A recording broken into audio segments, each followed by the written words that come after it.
आसपास के गांव के लोग बाबा की कुटिया के चारों ओर जमा थे। बाबा ने अपना शरीर छोड़ दिया था।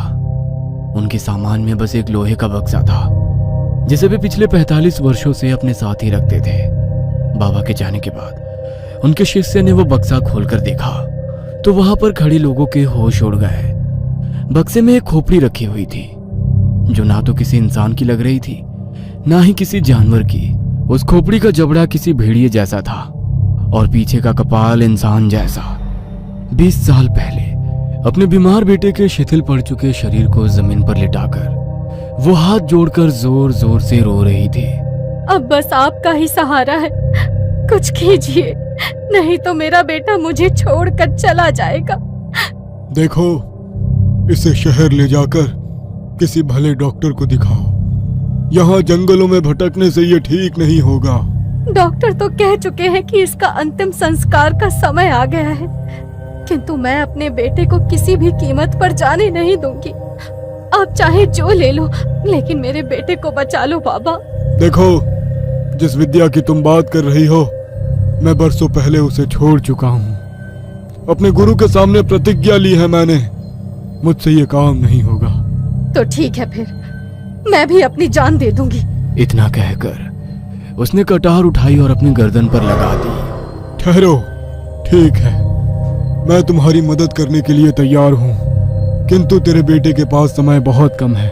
हमें कल रात ही यह विधि करनी होगी। बाबा ने अपने एक शिष्य को स्त्री से लेकर कुछ रुपए दिए और कान में फुसफुसाते हुए उसे कुछ समझाने लगे। कल मध्य रात्रि को हम ये विधि करेंगे। ध्यान रहे, इसमें जान का जोखिम है। जीवन मिल भी सकता है और जा भी सकता है। मैं तैयार हूँ बाबा। अगले दिन पूर्णमासी की रात थी। आसमान में पूरा चांद चमक रहा था। बाबा ने घने जंगल के बीचों बीच भारी भरकम पेड़ से एक खूंखार भेड़िया बांध रखा था। कुछ देर पहले ही भेड़िए को होश आया था और तब से वो अपने जबड़े को खोल भयानक आवाज में गुर्रा रहा था। पास ही में एक 17 साल का लड़का बेहोशी की अवस्था में पड़ा हुआ था। जमीन पर तंत्र साधना का सामान फैला हुआ था। बाबा की दूसरी ओर लड़के की माँ बैठी सिसक रही थी। आज पूर्णमासी की रात है। आज के दिन भेड़ियों की शक्ति बहुत अधिक होती है, इसलिए हमारे तंत्र शास्त्र में आज के दिन कोई विधि नहीं की जाती। लेकिन अगर आज कुछ नहीं किया तो तेरे बेटे के प्राण निकल जाएंगे, इसलिए मुझे अपने नियमों के विरुद्ध जाकर यह विधि करनी होगी। इसके बाद बाबा मंत्र पढ़ना शुरू कर देते हैं। रात के ठीक 12 बजे बाबा ने भेड़िए के गले पर चाकू से वार किया। भेड़िया भयानक डरावनी आवाज में चिल्लाया। वो आवाज सुनकर वहां उपस्थित सभी लोगों के दिल उछलकर मुंह में आ गए थे। भेड़िए के गले से खून की धार बह रही थी। बाबा ने भेड़िए के खून से लड़के के पूरे शरीर पर लेप कर दिया। वो आंख बंद करके जोर जोर से मंत्र पढ़ रहा था। अंत में बाबा ने रक्त की कुछ बूंदें लड़के की जीभ पर रखी और कुछ बूंदें नाक से उसके शरीर में प्रवेश करा दी। लड़के के शरीर में हलचल सी होने लगी। लड़का अपने हाथ पैर जोर जोर से हिलाने लगा। ऐसा लग रहा था जैसे उसे मिर्गी का दौरा पड़ गया हो। तेजी से हिलते हुए वो भेड़िए के पंजों से जा टकराया। लड़के के शरीर से भी अब खून बहने लगा था। कुछ ही पलों के बाद लड़का बिल्कुल शांत हो गया। काफी देर तक तड़पने के बाद भेड़िए की भी मौत हो गई। अपनी विधि संपन्न करने के बाद वे सभी वापस कुटिया में लौट आए। अगली सुबह, माँ, ये सब क्या लगा रखा है आपने मेरे शरीर पर? छी, मुझे बहुत बदबू आ रही है। इतना कहकर वो रगड़ रगड़ कर नहाने लगता है। विराज अब बिल्कुल स्वस्थ हो चुका था। ऐसा लगता ही नहीं था कि कुछ घंटे पहले तक उसका शरीर पीला और निष्प्राण पड़ चुका था। वो स्त्री अब जंगल के साथ सटे हुए गांव में ही एक छोटी सी झोपड़ी बनाकर रहने लगी। उसका बेटा दिन प्रतिदिन स्वस्थ और हट्टा कट्टा होता जा रहा था। वह प्रतिदिन मां से मांस का भोजन मांगता और ना मिलने पर गुस्से से आग बबूला हो जाता। कभी अपना सर दीवार में मारता तो कभी मां को धक्का मारकर गिरा देता। उसकी मां बेटे के गुस्से और भूख को उसकी बीमारी से पैदा हुई चिड़चिड़ाहट और कमजोरी समझ रही थी, किंतु ये तो तूफान के आने की आहट भर थी। कुछ दिन बाद पूर्णमासी की रात थी। वो औरत अपनी झोपड़ी में अपने बेटे के साथ सो रही थी। अचानक ही आधी रात गए कुछ अजीबोगरीब आवाज सुनकर उस महिला की आंख खुल गई। विराज दर्द से कराह रहा था। देखते ही देखते वह दर्द से छटपटाने लगा और चीखते हुए दीवारों में सर मारने लगा। उसका सारा शरीर अकड़ा हुआ था, हाथ पैर लगता था किसी ने मरोड़ दिए हो। कुछ ही देर में विराज का शरीर एक भेड़िए में बदलने लगा। विराज एक वहशी दरिंदे की तरह दिल भेदने वाली आवाज में चिल्ला रहा था। जब विराज पूरी तरह से एक नर भेड़िए में बदल गया तो उसने खिड़की से बाहर की ओर एक छलांग लगा दी।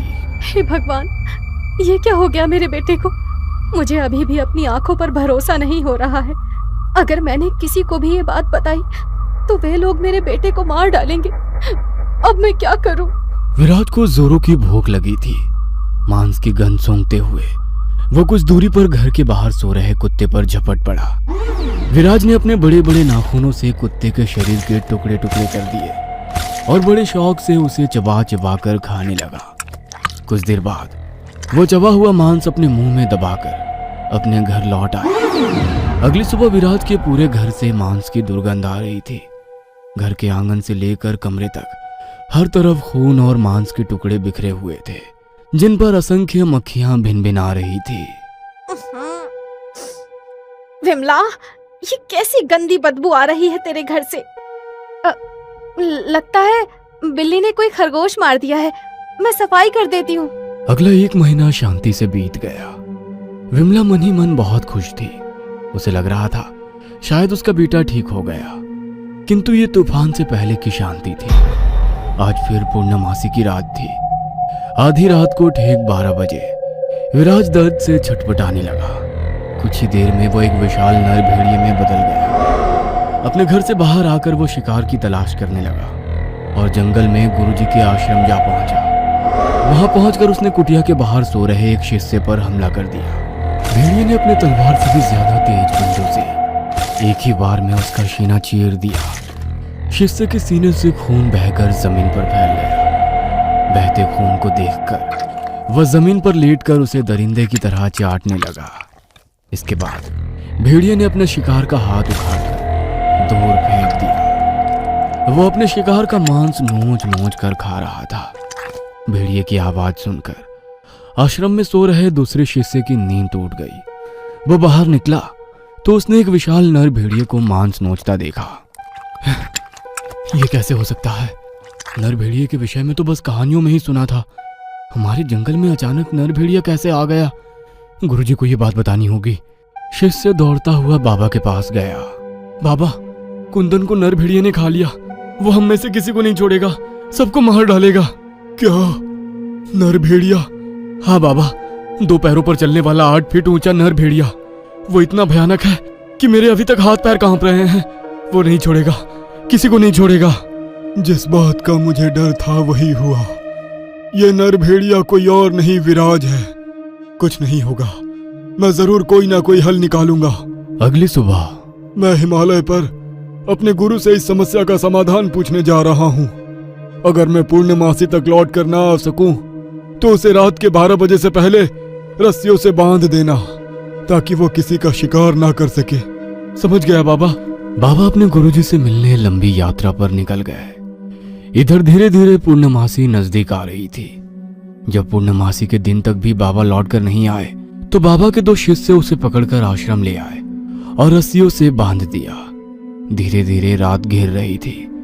बाहर से आती जंगली जानवरों की आवाज आज कुछ ज्यादा ही तेज और भयानक थी। ऐसा लगता था उन्हें आने वाले खतरे का अंदेशा हो गया था। रात के 12 बजते ही विराज की आंखें बिल्कुल लाल हो गई। वह तेज आवाज में चिल्लाया, खोल दे मुझे। विराज भयानक अंदाज में भेड़िए की तरह आसमान की ओर मुंह करके वो चिल्लाने लगा। उसके नाखून काले और चाकू की तरह लंबे और नुकीले हो गए थे। उसके शरीर पर बड़े बड़े बाल आने लगे। मुंह भी भयानक रूप में बदलने लगा। एक झटके में उसने अपने शरीर पर बंधी रस्सियों को झटक कर खोल दिया। आंखों में दरिंदगी भरकर वह एक शिष्य की ओर लपक गया। विराज की भयंकर वो के सामने शिष्य की चीखें घूट कर रह गई थी। अपने धारदार नाखूनों से उसने शिष्य के शरीर के टुकड़े टुकड़े कर दिए। अपने बड़े भयानक जबड़े से उसने उस पर चपर चपर करते हुए मांस खाना शुरू कर दिया। विराज के जबड़े से खून टपक रहा था और शरीर खून से लथपथ हो गया था। विराज ने गर्दन घुमाकर दूसरे शिष्य की ओर देखा। यह विभत्स्य दृश्य देखकर वह जड़ होकर एक कोने में खड़ा हुआ था। विराज ने दूसरे शिष्य की ओर छलांग लगाई। तभी शिष्य ने अपनी कमर में छिपाया हुआ चाकू बाहर निकाल लिया। शिष्य विराज पर चाकू से हमला करने ही वाला था कि तभी उसकी मां विमला बीच में आ गई और उसने शिष्य को दूर धक्का दे दिया। चाहे जो हो जाए, मैं अपने बेटे को नहीं मारने दूंगी। इससे पहले कि विमला संभल पाती, विराज ने विमला पर भी हमला कर दिया। विराज के एक जोरदार पंजे के हमले से विमला दूर जा गिरी। उसका सर एक भारी पत्थर से टकराया और उसी पल उसकी मौत हो गई। विराज के ऊपर आज खून सवार था। हर शिकार के बाद उसकी हैवानियत बढ़ती ही जा रही थी। अपनी मां को मारने के बाद वो फिर से शिष्य की ओर बढ़ा। इससे पहले कि वो उसको भी नोच कर खा जाता, पीछे से बाबा ने आकर एक अभिमंत्रित तलवार से उसके ऊपर वार कर दिया।